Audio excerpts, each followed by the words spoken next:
What up, gang? Another Friday, another live stream coming at you hot. Old man in the house. Yes, sir. Tell him, old man, what do we have? We got everything. We got everything. We got merch, we got catch cans, we got hats, we got stickers. Hit up, old man. Get that merch ordered, baby. So let's start off strong. Let's see where we're at.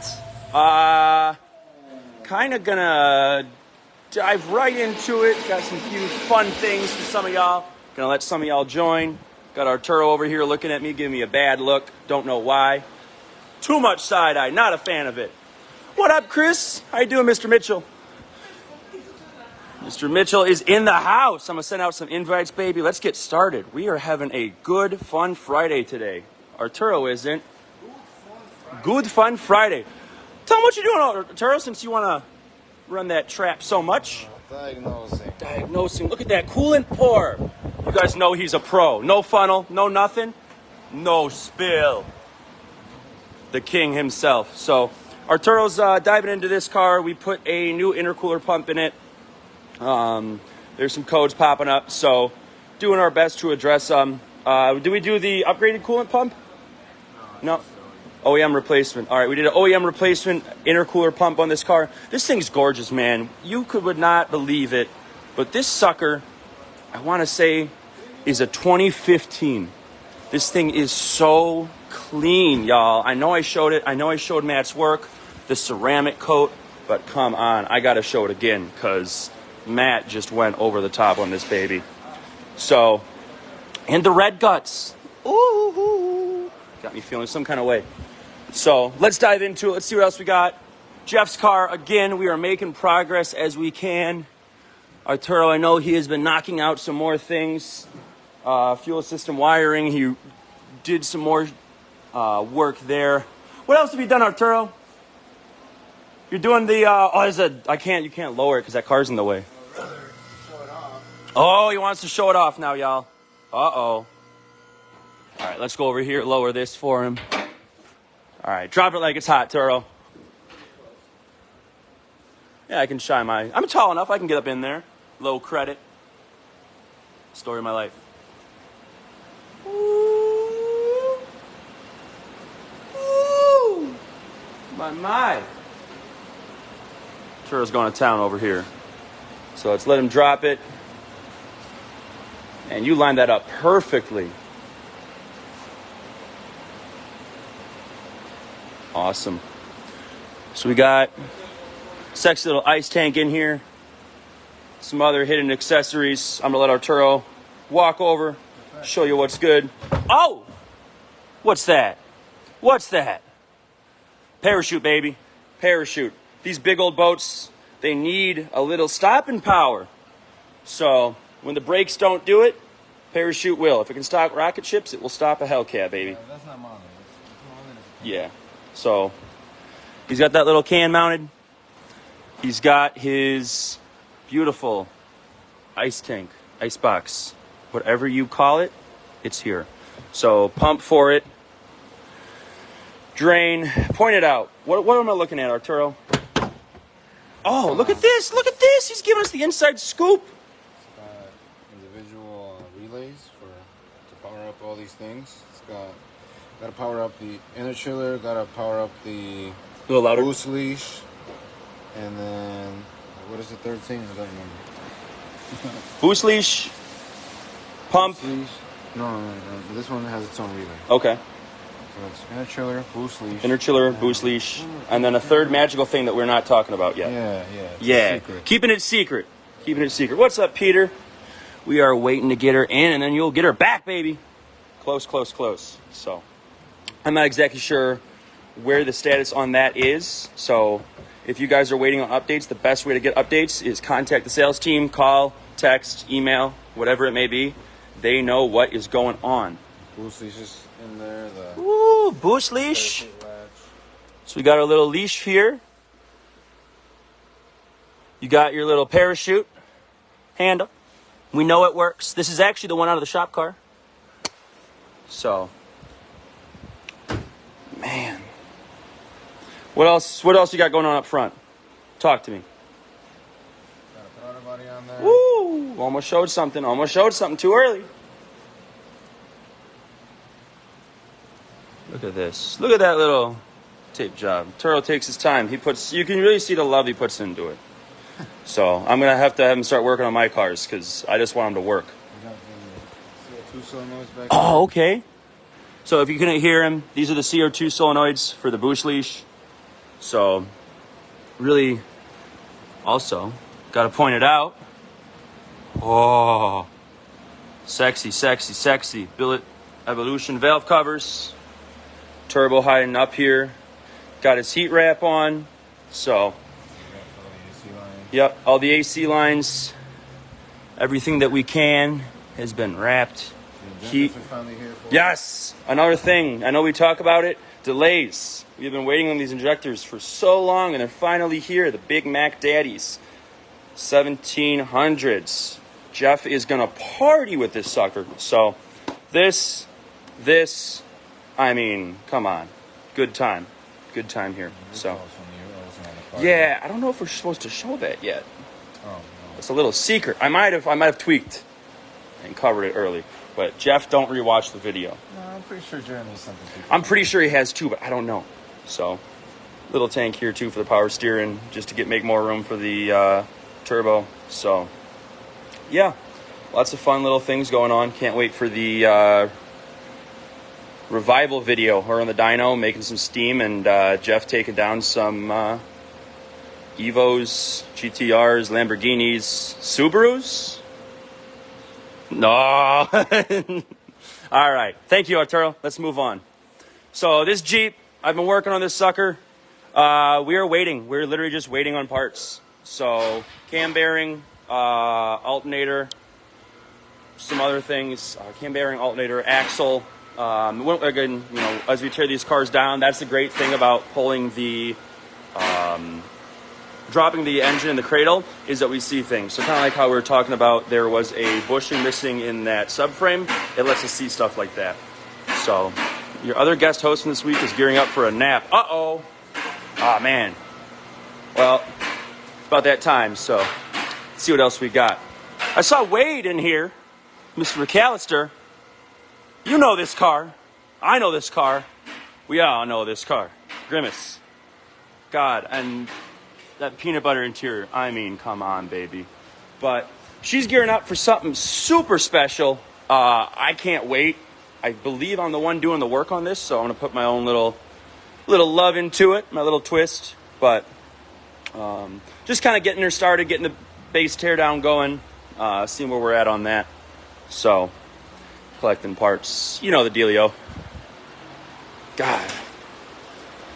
So, got some stuff in the trunk. Of course, we put down plastic, make sure that everything is safe, not damaged. You know we like it. Safety number one priority. So we got TRX on the dyno. I believe this is our level 1.5 upper injector flex fuel. I might be mistaken. It's kind of hard to do these. But, actually, I'll tell you what. If I look back in there, I know a secret. Oh, yeah. E85, baby. E85, 1.5. Gonna be fun. So, gonna have a video, some power out on this very quickly. As you can see, she is on the rollers, strapping down. I literally stopped strapping it down to go live just for you. I am a man of the people. I want to keep y'all happy, so I said, no, we gotta stop. Look at that blue. God. What else we got out there? We got a Nissan in the parking lot. Get that out. What's up, Dan? How you doing? Dan the man. Doing a little work on the shop car, putting the fuse block back in this factory location, putting the cabin air filter back in. Want to make sure she's 100% suited, booted, ready to rock and roll once it goes to its new owner. Don't forget, this is for sale. You could own the shop car. You could own the Satera Tuning shop car. I've been in it. Think about it. You could sit where I've sat. You could sit where Jeremy has sat, right in this seat. How cool is that? What up, Jeff? There she is. I went over her a little bit earlier. Kind of went over what we have been doing. I'm not good with words today. Arturo was speaking with me, so tried to cover up. If you guys can't hear the text, please let me know. It's kind of hard to judge But let's see what else. Got a little wrap going on. I'm not going to show the man himself, but I'm going to show the work he's been doing. So this truck was black. This is, lights and whatnot coming off so we can wrap corners. We do have multiple options for how we do these wraps, so there are multiple options for pricing. But this one, woo! Kind of a, you can almost see it. There's somewhat like a flake in there. But yeah, this is going to be a nice wrap with the wood grain and the brown quilted stitching. I know we went over this again, but this is a really cool spec. I'm not one for SUVs, but if I was forced against my will to get a daily, I might just get one of these. These mirrors are kind of cool. But all right, let's see what else. Turbo kit progress continues on that. I think that's about that. Jeremy, am I missing anything else? Covered all about all the cars in here. I think you're ready for a topic of discussion. Uh-oh. Is it football? No. Okay, well, he has one in his hand. All right. Topic of discussion. I'm looking forward to it. Yes, sir. All right. All right. Yes, sir. Perfect. So let's get into it. All right. I might have put the phone the wrong orientation. Close it. Did you again? I might. I definitely did. Camera's on the bottom. Oh, that's fine. I don't care about that. Typical I thought you meant Tulo. your horizontal vertical thing. Oh, no. It's nothing. No. Just a little closer. All right, guys, what's going on? Thanks for chiming in. So, we thought this past couple weeks we've been seeing more and more of it. It is a weekly thing, so we just kind of want to talk about it more in depth. So, is a tune worth it? And we're going to focus mainly on a stock or just bolt-on car. So, what is a bolt-on, right? You're talking exhaust, intake, nothing changing the internals of the engine, anything along those lines. So, is a tune worth it? And we will cover that on every platform. So, we'll start off with the NA cars. In regards to the word worth, that's up to you. It's a tricky one to really determine the value to you as an individual. So some people it is absolutely worth what you can get out of it. To others, they feel money can be spent in other areas, or you save up a little bit more and you get a little bit more out of it. So that's really up to you to determine. So what we will cover is the expectations of stock vehicles and what a tune can do for them. Okay, so in regards to the discussion of an average expectation, we'll start with the 5.7s. Okay, in a bone stock form, they don't gain as much. Okay, now what contributes to what you get out of it, and what are we doing when tuning a stock vehicle? Naturally, we're adjusting air-fuel ratio. That's why a wideband is important if it's a non-Hellcat powered vehicle. Yes. We want to make sure that we can monitor fueling at wide open throttle. If anybody tells you otherwise, they're not really doing you justice for charging you for a tune, because only Hellcat powered vehicles on the Hemi platform have widebands. Okay, so 5.7, 6.1, 6.4s, even the Pennstar, they don't have widebands. So you need a wideband to be able to read the AFR when at wide open throttle, where we're trying to make power, right? So, naturally you need to make sure you have that. So we're dialing in the fueling, okay? Adjusting timing. Sometimes you might be able to get a little bit more than what stock has depending on the vehicle. The reality is, I will be honest, most stock vehicles, I end up pulling some timing out of it. So from the factory, it's seeing detonation, pulling timing out of it, has long-term knock recorded. So it's seeing less timing than what's actually commanded because of the knock being so aggressive. So when we pull timing out of it and get it so it doesn't knock, or see the burst knock, where it pulls a bunch of timing out for a split second to try and reduce the knock, we get more consistent and higher power output. So sometimes it's not always about adding timing, but getting the timing, as we say, dialed in for any given fuel or type, the combination that you have. Okay, so on a 5.7, real world numbers usually 5, maybe 10 horsepower. Okay, and torque, right? So all we do is essentially the whole horsepower and torque curve just move up almost equally across the board once you truly dial it in. So pair that with the transmission tune, and it actually becomes pretty significant, because again, most people focus on the peak numbers. We focus on the whole power curve, right? So an additional 10 horsepower when you first launch a vehicle, carrying out through the whole RPM, and then potentially increasing shifts by a couple hundred RPM, depending how the power carries out. It absolutely may be beneficial, right? So it's one of those things where value worth, that's up to you. From a horsepower junkie, every horsepower counts, right? So if I could, get 10 horsepower, it's definitely beneficial. Now a bolt-on 5.7, if you do 392 manifolds or long tube headers on it, their gains are even more significant. But again, there's going to be more adjustments possible based on the fact you just changed the exhaust flow that much. Okay, so that is a little different once you start throwing some bolt-ons at it. The 5.7s respond much better.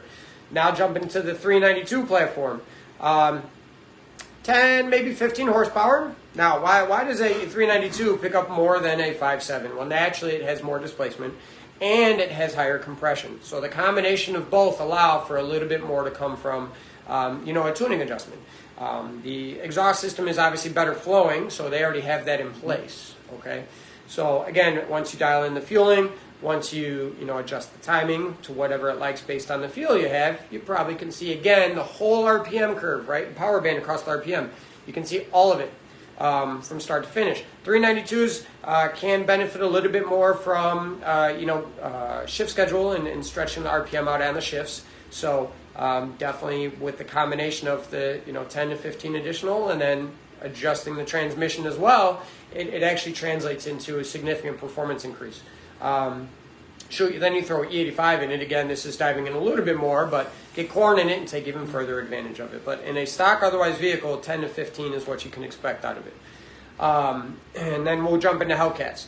Hellcats are boosted from the factory, so they naturally have the ability to make a little bit more. We see on normal Hellcats roughly 40 to 60 horsepower increases. Red Eye sometimes a little bit more, but again, it just determines how healthy it is from the factory.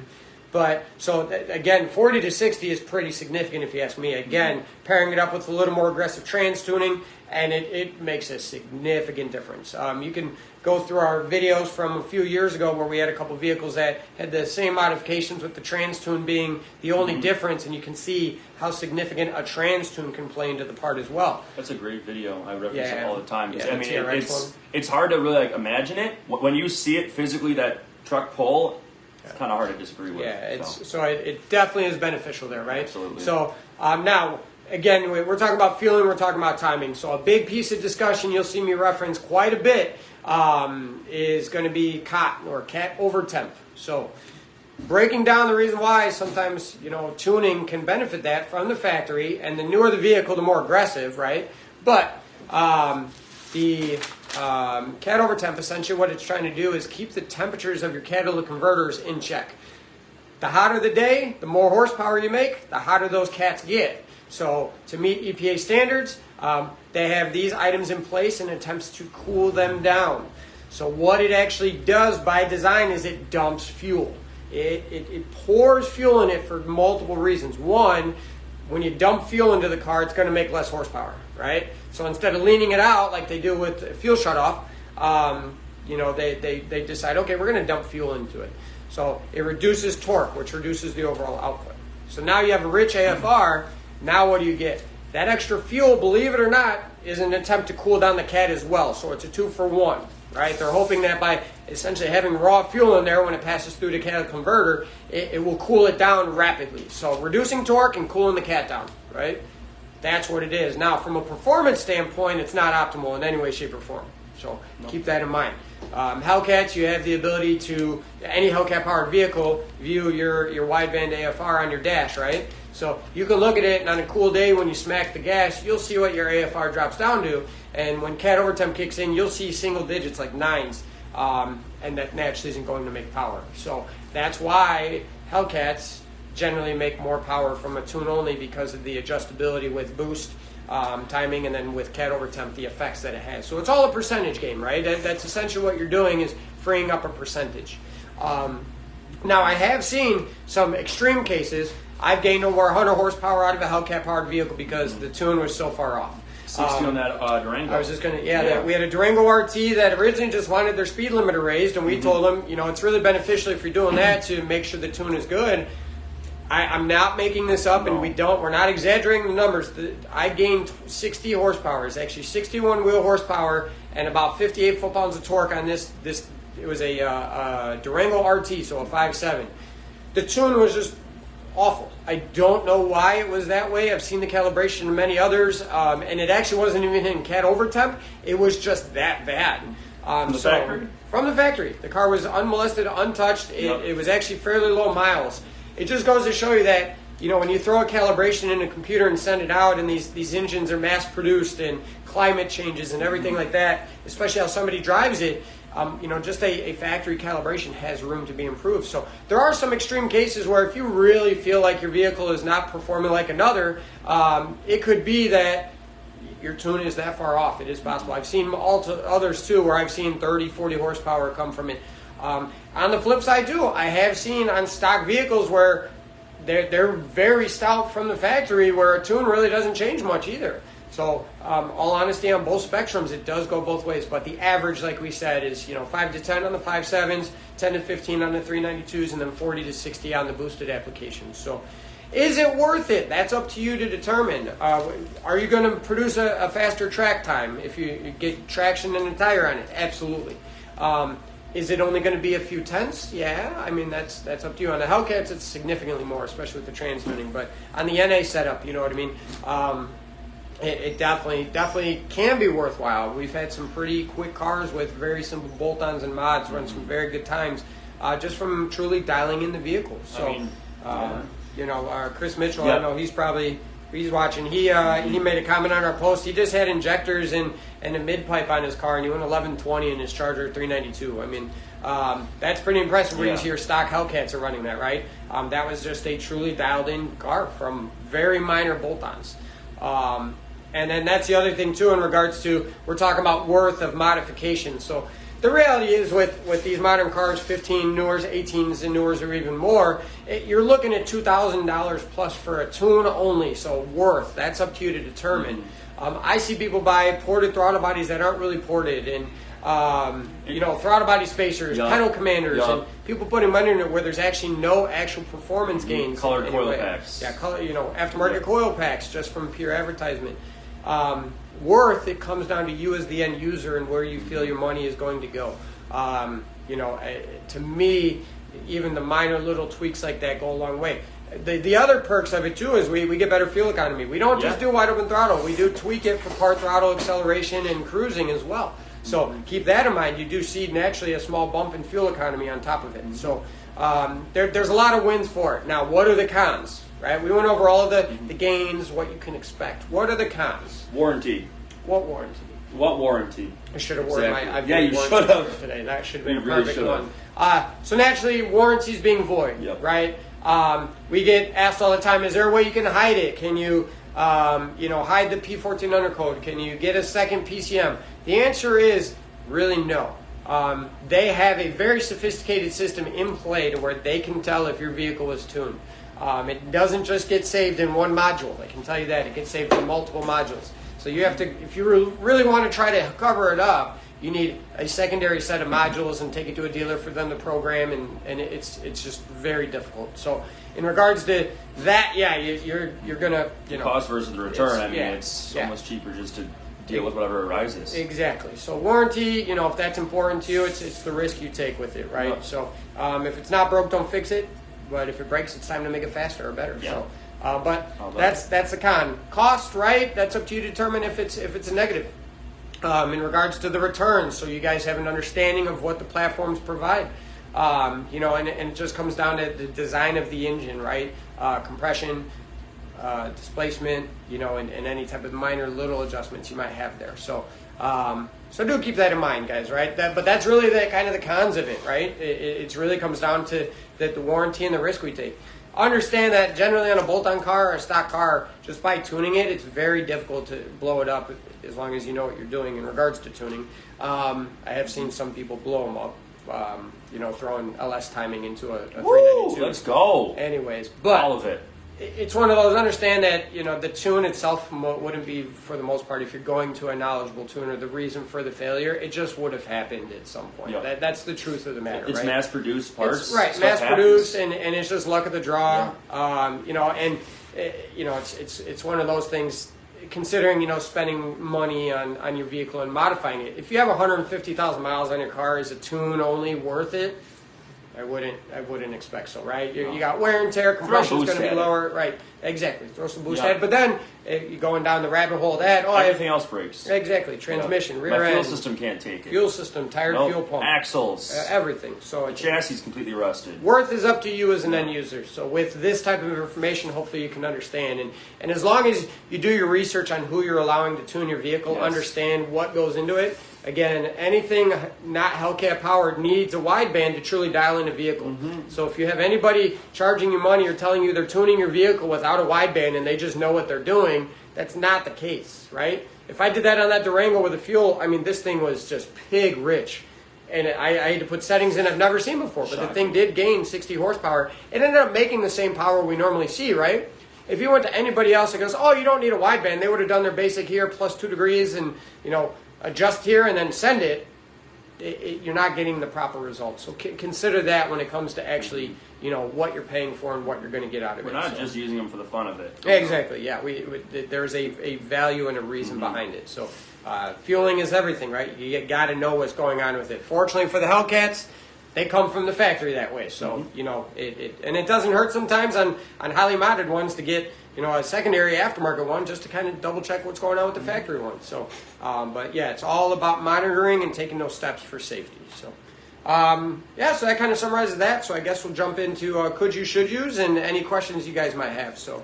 Before we do that, one motor you didn't touch on. 6.1s, are they kind of the same with like the 6.4s where it's about 5 to 10 or? They're closer to the 5.7s because of the lower compression. It's closer. The 5.7 and 6.1 are about the same. They don't have the VVT to it, so naturally with the 5.7 and VVT, the gains are very much the same. Lower compression, no VVT or anything like that. So 5 to 10 on a stock vehicle.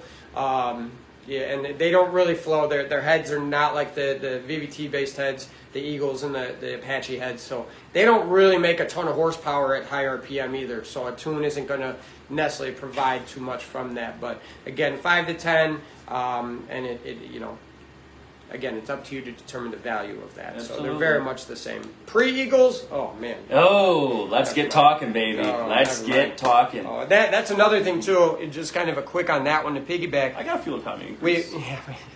We talk about E85 a lot, right? So when we're talking about stock only with E85 tune, anybody that tells you E85 is worth it on a pre-Eagle or even an Eagle 5.7 that's stock, they're lying to you. It's great with boost, but that's the nature of the beast. Boost is great, but again, they don't have high compression, so they don't make as much power per degree of timing that you put at it. So you can try and ramp in as much timing as you need. I will be honest, I leaned on one just for testing way back in the day, and it was a cam head, it ported heads and everything, so it wasn't a stock 5.7. It gained 3 horsepower and 2 foot-pounds of torque by E85 tuning. There was nothing more I could do. Locked out cam, I'm telling you, this is a great test vehicle. It's just due to the compression, right? Compression is everything when you don't have boost on it. That's why 392s pick up more. And if we get outside of our platform and go to Coyotes and the LTs, the Camaros and the Corvettes, they gain a lot because of the high compression. So as you start to ramp in the timing, it naturally, every horsepower per degree of timing is greater than that of a low compression, 5.7. That's why 6.1s and pre-Eagle 5.7s with their lower compression and lack of cylinder head flow, they don't gain almost anything from E85. I mean, it's, burns cleaner, sure, and if you want to rev at a higher RPM, you can, but you're not going to see a performance or horsepower increase from it. So just keep that in mind. But 392s, big fan of it. I feel the gains are well worth it, and the records and stuff we have that go hand in hand with that speak volumes to it as well. So. Absolutely. Good question. All right, facts today. All right. Could you, should you, if you're doing a trans upgrade, converter upgrade, and for simplicity's sake, and because we do so many Hellcats, stock or aftermarket flex plate, does it matter? Is it? On the Hellcats, but honest truth, I mean, some of our highest horsepower ones are on stock flex plates. They're very stout as they are from the factory. Back in the NAG 1 days, we used to swap them out because those weren't as strong. Yeah, so they weren't as strong back with the NAG 1 setups and everything. As soon as they switched to the HP90s and from the factory started producing some good torque and everything like that, the factory ones have served us very well. I personally, out of any vehicle I've owned and built, have yet to see a Hellcat flex plate fail.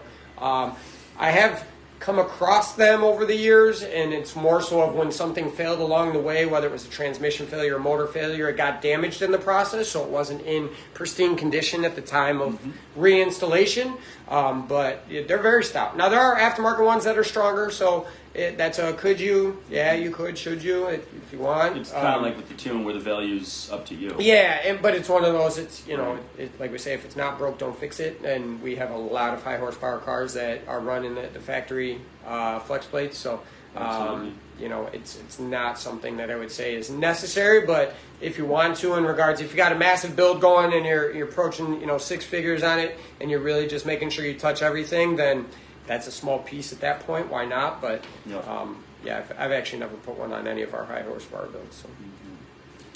Kind of the same thing for like the HP70 cars too. Okay. Yeah, so HP70 they for the most part use the same one. So awesome, sweet.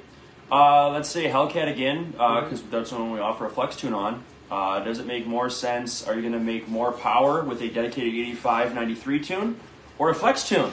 Yeah. Well, we'll answer that. Yeah, we'll answer that every week because this is still a subject that is falsely advertised, I guess, or discussed on the internet. So the big statement is you make more horsepower on a dedicated E85 tune than a flex fuel tune. And that is not true in any way, shape, or form. And we will break it down why. Okay? When you say E85 tune, you and your tuner developed a tune that was designed for E85 fuel, meaning 85% ethanol or pretty close to it, right? Timing set, fueling set for 85% ethanol. Guess what? On a flex fuel tune, if you have 85% ethanol or close to it in your tank, and it's a proper flex fuel tune like ours that uses ethanol content sensor, your timing will be the same as a dedicated E85 tune. So where you're fueling, that's the point of flex fuel. Now, this is where you might make more power. It doesn't mean it's right or safe. If you run a designated E85 tune, but your ethanol is 70%, yeah, the designated E85 tune is going to make more power with lower ethanol content. Now, this is what you always have to consider, and this is why flex fuel is safer and it makes maximum power at any given level, right? 70% ethanol in your tank, and you're running an E85 tune. E85 requires more fuel, so naturally you're going to be on a rich setup, right? You're going to have extra fuel dumping in, but normally you're probably going to have a little more timing, expecting your octane to be higher. So, I don't know if you all are aware, but you can call gas companies and plants if anyone's local to you and verify what I'm going to say, but it is true. On E85 from a pump, you don't know what the octane is of what's not ethanol. So in Illinois, it states on the pump that E85 coming out of the pump can be 55% ethanol to 85% ethanol. So the average we see is about 70%. That 30%, right? You don't know. And I've actually talked to a gas company where we get our gas from. They said, oh man, they don't even throw 87 octane in mixed with that. They just throw gas. It's the stuff nobody wants. These are 50, 40 octane. Nice. Okay, so your designated E85 tune, you're going to run on 70% ethanol, where now you have 30%, potentially 50% or 50 octane mixing in with it. So that means you're technically going to have less than 93 octane when you compare what that 30% 50 octane gas does. So, will a designated E85 tune make more power than a flex fuel tune at E85? No, it will not. It absolutely will not. Will a designated E70 tune make more power than a flex fuel tune at E70? No, it will not. It will make the same if it's tuned correctly. But if you mix your tune with the ethanol and just say, I'm running that E85 tune and send it, well, sure, you might make more power, but for how long? That's up to you to determine. So please get that message out there that whoever keeps saying that a designated E85 tune is going to make more power, no. If a flex fuel tune is done correctly, that's the whole point of flex fuel, is that it adds timing, it adds fuel based on the ethanol content. It's a very simple principle. And like I said, if your ethanol is the same, it's going to be the same timing as long as you use the same tuner for both situations, right? So guys got to stop making this stuff up. Just because you don't understand flex fuel doesn't mean you should talk against it. Just because you don't have flex fuel doesn't mean you should talk against it. Learn and talk with facts, data, and exactly what it is, right? So, sure, my E50 flex fuel tune, when I drop down to 50% ethanol, is going to make a lot less power than that designated E85 tune when you're running 50% ethanol. That car's going to blow up, man. So it doesn't make sense when you really break down what a proper flex fuel system does. It adjusts timing, adds the timing with more ethanol, because more ethanol means more octane, more power. And the fueling adjusts automatically with it as well. So there you go. I'm going to put JP8 jet fuel in mine. Do we have a jet fuel tune yet? Jet fuel, sure. It's working on it. Absolutely. Working on it. Send it. All the octane. There you Send go. it to the moon. Give her time and give her boost, let her eat. Yep. Could you, should you, blower spacers on a Hellcat or non-Hellcat powered vehicle with a supercharger? Does it make a huge difference? Is it worth the hype, or is it all marketing? So Chuck, write that question down. What platforms? Yeah. Yes. So we'll get to that Yep. one. Good question, Chuck. We'll answer after this one. So blower spacers. Now, I understand what others have said, and the people that manufacture them are probably not going to like what I have to say about it, but I'm just speaking from experience. I've done testing early in the days when they first came out. It was my excuse for buying an IR gun because I thought it was so cool to have one, and I've used it myself. We use it on our turbo kits. We use it for wiring diagnostic, chillers to make sure stuff is flowing. So it came in handy, but that was the main reason back in the day, right? Concept. I get a big, thick piece of plastic, and I'm going to put it in between the aluminum supercharger and the aluminum head to help reduce heat soak. Makes sense. It makes sense, right, in theory. Yeah. I honestly have not seen any performance gains or changes from it. This is both from track testing, this is from dyno testing. And once you get it up heat soaked and you're actually driving a car, and then IR gun testing, it's all the same. I mean, you have a closed hood. That's one of the things that is deceiving about it. You got to drive around with the hood closed, really let everything get heat soaked, come back, pop the hood real quick and take a look. Don't let airflow on it and everything like that where, the hood's not open, so, air getting to it and cooling things down. So the theory is that by putting that piece of plastic, it's not going to conduct or transfer the heat from metal to metal quite as much. I don't have any type of data to support that, from IR to dyno to track. I've done back-to-back on all of them, and I don't have anything that says otherwise. I understand in theory why. I understand they say boost leak, that they, from the factory they have boost leak. I don't see how that's possible either, because I've tried tuning cars with boost leaks, especially from the intake gasket, and they don't tune well. They don't make power well. They have issues. So if these cars all around us, had boost leaks on them that significant, then I think we would know more, right? So again, this is just me. I've tested them. I actually have vehicles here with them on it, and it's one of those. I put them on for people. I do as asked, and I have yet. You can't. I'll throw all my dynos next to each other. You're not going to be able to tell me which one had spacers and which one didn't. You're not going to be able to go to the track and see the results of my level 2 with spacers and whatnot, and then determine which one. I honestly have nothing that supports that it truly is doing anything. You know what I mean? So.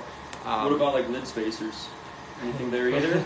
Lid spacers, I did testing for that as well. So the theory behind that is on a PD blower, there's only a certain amount of space after the rotor before it goes in through the intercooler.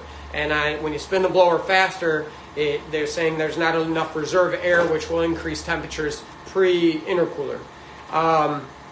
We've done some testing on the dyno, and again, it's one of those.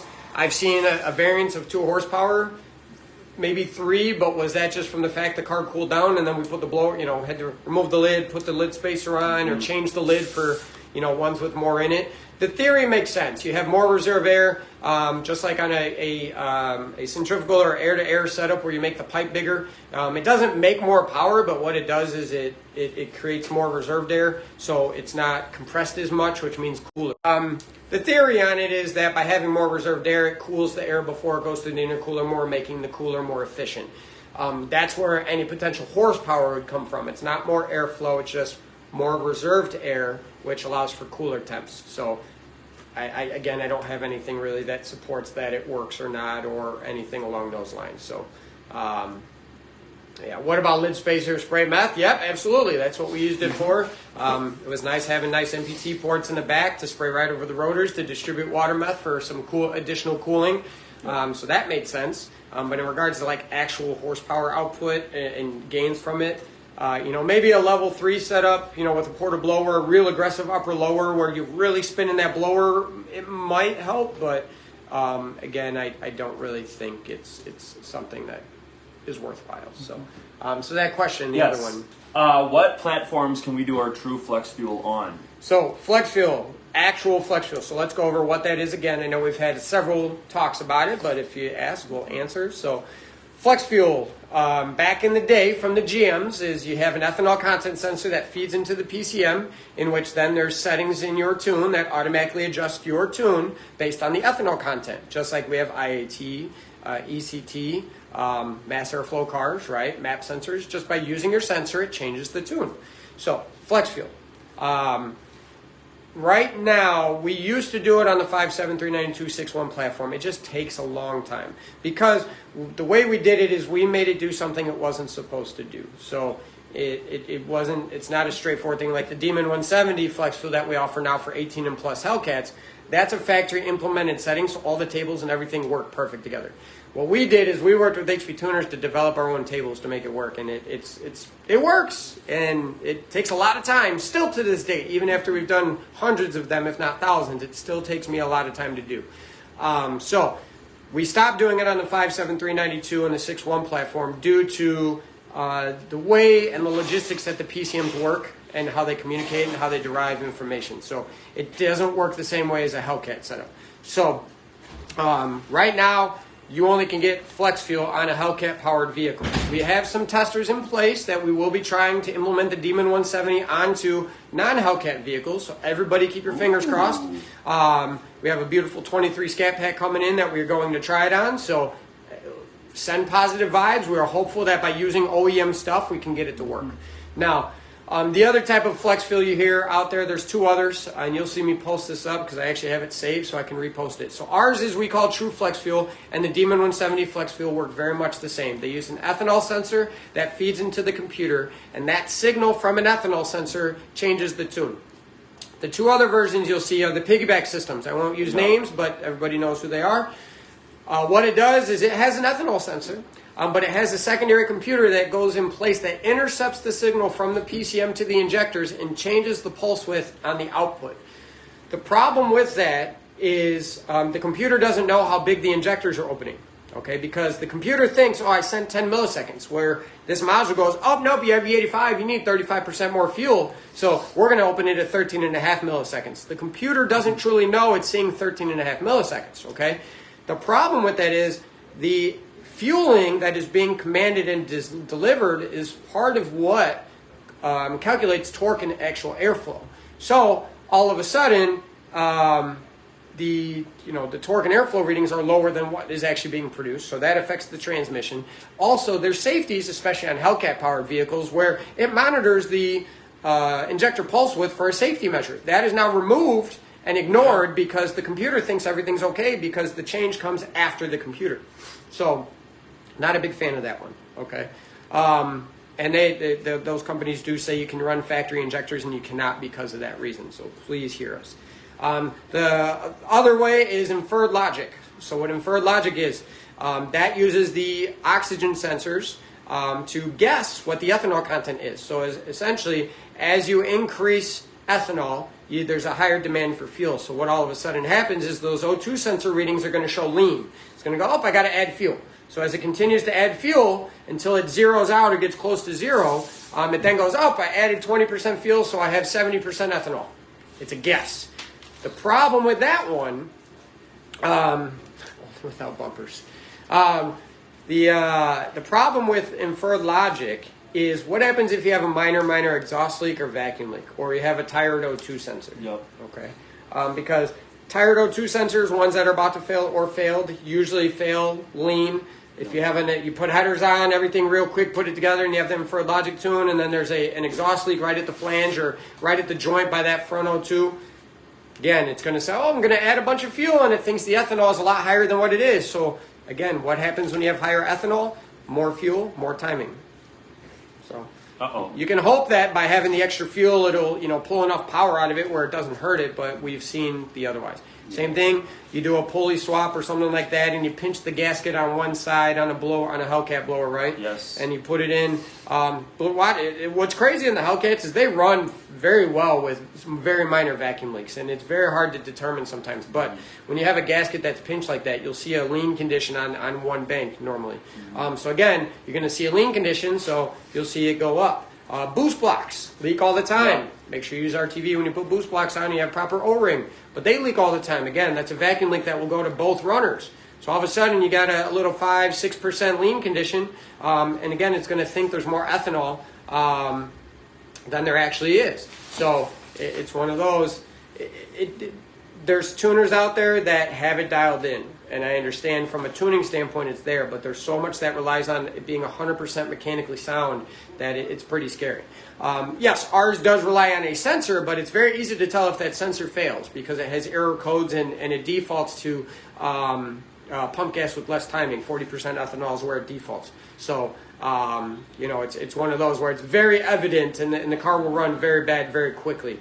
To where, with the inferred logic, it might be, it might just be 10% off because of a lean condition, right? But so just keep that in mind. Those are the 3 ways to get flex fuel on the modern Mopar platform, and most are for Hellcat powered vehicles, whereas anything non-Hellcat powered vehicle, inferred logic doesn't work, and right now we're not offering the true flex fuel for it. So sadly, designated E85, we still put ethanol content sensors in, and then send designated tunes based on the ethanol content. So that's be the safest way to do it. Safest way on a non-Hellcat. Absolutely. Gotcha. Absolutely. Don't listen to the hype, y'all. Listen to the facts.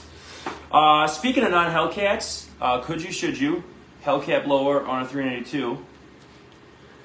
Turbos, just 2 turbos. Just honestly, turbo the turbos. world. Just Turbo turbos. minivan. Turbo minivan. There's a Still 3.6 waiting somewhere for it. waiting Just for a behind. turbo. Need to get our fab guy Yup. get his bicep I'll do back it. together. I'll do all of it. Don't worry. Melissa, do you want him to do it? I can do it. I don't know if you're watching. I Just- can weld Just tell him pretty if you good. want him to build it. But all right, putting a blower on. There's workplace drama in the chat, y'all. Don't drop business There's names work- in here. Get rid of that, Daniel. So, Hellcat blower on non-Hellcats. Okay, I understand the blowers are cheap.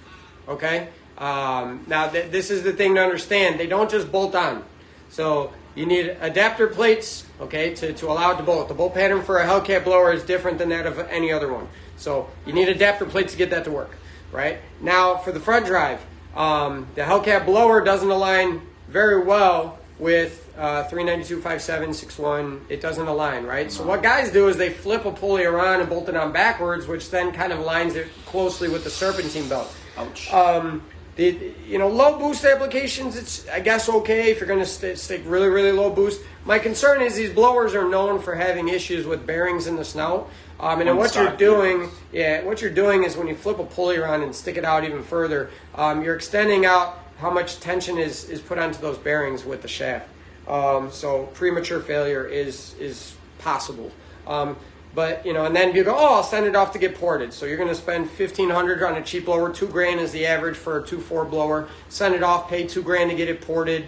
So you're $4,000 into the blower, and then you got to buy everything else to get it to adapt up. You're going to be in for the cost. Just for parts alone, you're probably going to be higher than what the cost is for an actual supercharger kit that's designed for your vehicle, whether it's a Whipple, ProCharger, Vortec, whatever the case may be, Magnuson. Now that the Maggie has the 2650.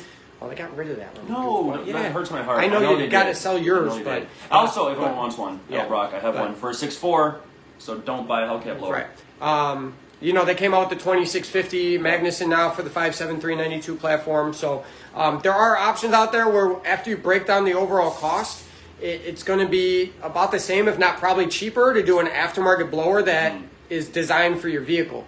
Because they send you everything you need to bolt it on, the heat exchanger, the pump, right? Because a lot of guys forget about that. You need a heat exchanger. Chuck. Man, I'm selling it. They need... it's been stolen once already. Yeah, literally. Actually, they wouldn't have stopped it. Yeah. Let's be real. So, you not only do you need the blower, you need the heat exchanger. You need the coolant pump for it. You need all the hoses. So like I said, it adds up very quickly. I get the blower itself seems very cheap, but to get everything else to work, you start to really get into an abundance of parts where you could have had a Whipple 3.0, a Magnuson 2650, a D1X ProCharger, a Vortec V3, anything designed that's going to make the same, if not more power for that given application. So, I get it. People do it. We have one here we're going to be doing it on. I don't think it's the most efficient way to get boost into that type of application. So, I mean, there's a bit of a cool factor, yeah, of a Hellcat blower, Sure. but you know, they sound great. yeah, I get it. The yes. line is hard to beat, but the reality of the fact is that cost wise, we're talking about worth, right? Is it worth tuning it? Is it really worth putting one on there? Right. It's really hard to say when there's going to be aftermarket blowers that produce the same, if not more, power. So, yeah. Yep. Yeah, Chevy Cruze is very high value targets. And speaking of that previous comment, IGLAs, we are an authorized installer. So if your car's here, if your car's not here, even if it's not a Dodge, let us know. We probably have a IGLA solution for you. There you go. On that note, do you have anything else you can pitch. think of? Because Are we out? Any more questions, guys? Mark. Any other questions? IGLA. All right, guys. Is everybody on lunch? What the heck's going on? Yeah, I here? think everyone's on lunch. Yeah, I think Turbos everyone's sound cooler. Yes, they do. Yes. Especially on a 3.6 Pentastar Pacifica. A big old, Minivan. rear-mounted, just screamer. Yeah, that might have to happen. Come on. Turbos do sound very cool. Comp oilless, air-cooled, copy, just make it happen. Yeah, so. Break All right, it. guys. That'll be all for today. If you check into this later, leave some questions we might not have hit. Merch. We'll get to it next week. Oh, merch, hats, Yes. shirts. Catch cans. Catch pulleys, cans. valve covers. Good news, valve covers. I was just going to say, Yep. we finally got our machines working. Joe is not happy because he's so backlogged, Yep. but we will have a restock of valve covers within the next 2 weeks, okay? Yep. So, raw will be available sooner, but we are going to get them off to anodization as quickly as we can. But we have enough metal here to make 20 sets of valve covers.